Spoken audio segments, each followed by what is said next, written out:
Dans une petite ville de France, un policier nommé Vincent se croyait invincible. Connu pour son arrogance et son mépris, il passait ses journées à scruter les rues, prêt à juger, à rabaisser et parfois à humilier. Sa cible préférée, les gens qu'il considérait comme inférieurs. Ce jour-là, son regard se posa sur un vieil homme noir, Modibo, qui marchait lentement, une canne à la main, visiblement fatigué. Vincent, avec son sourire narquois, se plaça devant lui et commença à poser des questions, prétextant un contrôle de routine. Mais ses paroles étaient teintées de moquerie. « Alors, papy, tu t'es perdu? Tu sais où tu es au moins? Ici, c'est la France, pas ton village de savane, » dit-il en riant.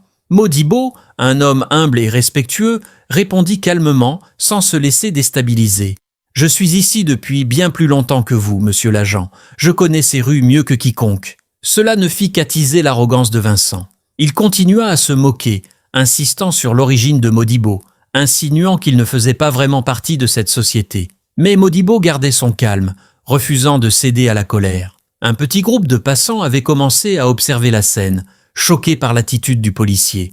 Vincent, cependant, semblait s'en amuser. Il voulait prouver sa supériorité, montrer qu'il avait le pouvoir. Mais il ignorait encore l'identité de l'homme qu'il tentait d'humilier.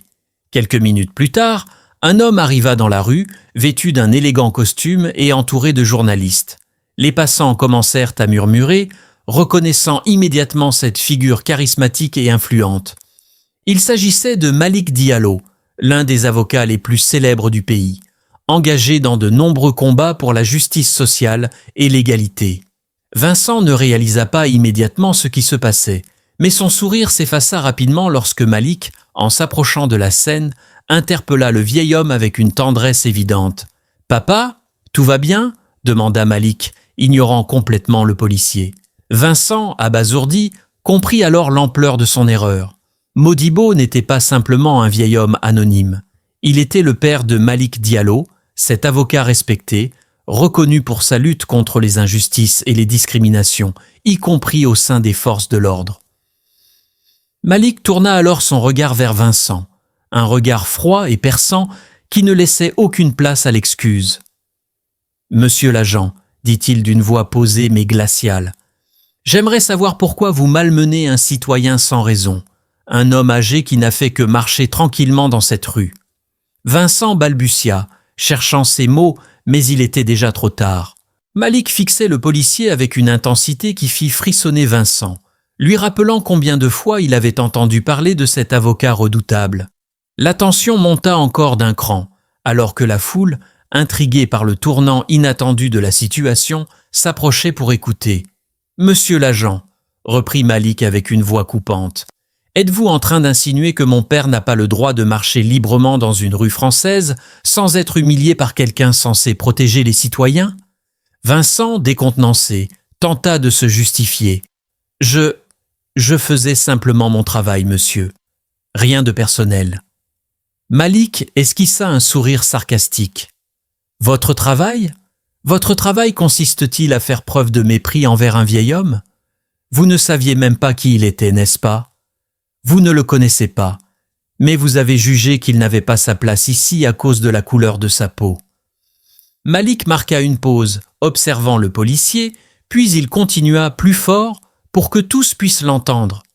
« Ce genre de comportement n'est pas qu'un abus de pouvoir, c'est une insulte aux valeurs mêmes de notre pays. » À cet instant, la tension était palpable.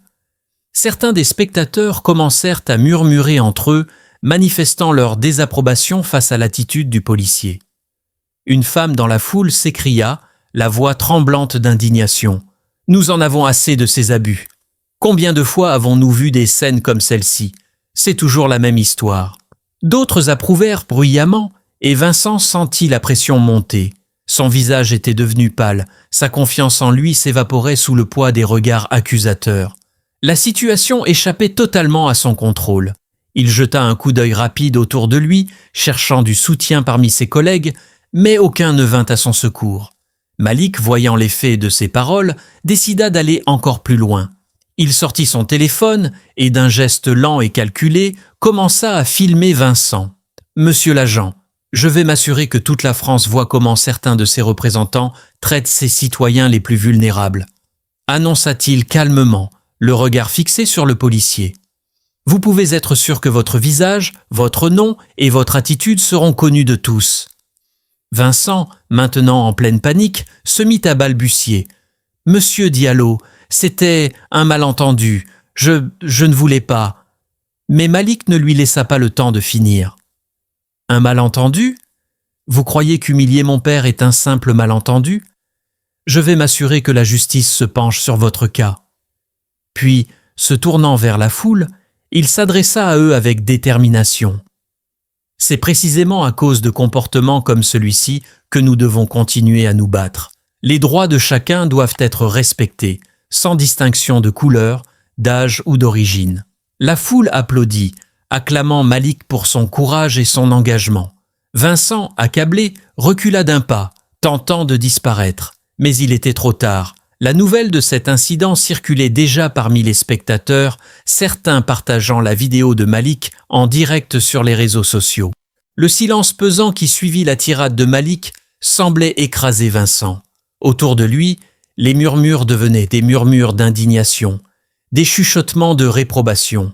Vincent sentait le sol se dérober sous ses pieds. Il savait que, désormais, chaque mouvement, chaque mot pouvait être une erreur fatale. Malik baissa son téléphone et, après un instant de silence, s'adressa une dernière fois au policier. « Je ne cherche pas à vous humilier, mais à vous rappeler que personne, pas même vous, n'est au-dessus de la loi. Mon père a traversé bien des épreuves pour gagner le droit de marcher librement dans les rues de ce pays.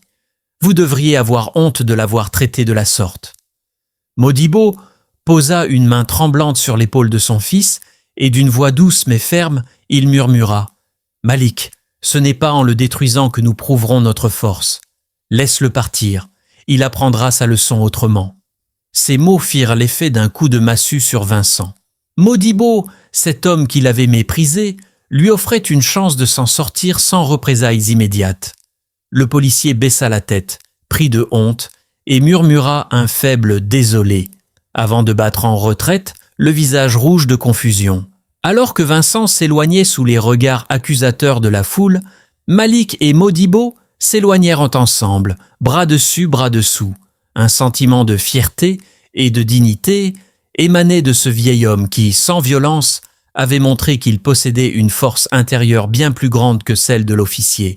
La vidéo de l'incident fit rapidement le tour des réseaux sociaux, déclenchant une vague de soutien pour Modibo et de critiques envers Vincent. L'affaire fut portée devant les autorités, qui promirent une enquête approfondie sur le comportement des forces de l'ordre. Modibo, de son côté, continua de vivre modestement, sachant qu'il avait, sans même le vouloir, inspiré des milliers de personnes. Quant à Vincent, cet incident marqua un tournant dans sa vie. Il fut temporairement suspendu, mais il choisit d'utiliser cette épreuve pour réfléchir et se remettre en question. Il comprit enfin que le respect et la dignité ne dépendaient ni de l'uniforme ni de la couleur de peau, mais de la manière dont on choisit de traiter les autres. Ainsi se termina cette journée. Une simple rencontre avait déclenché une prise de conscience collective, un rappel puissant que la dignité humaine ne peut jamais être bafouée impunément.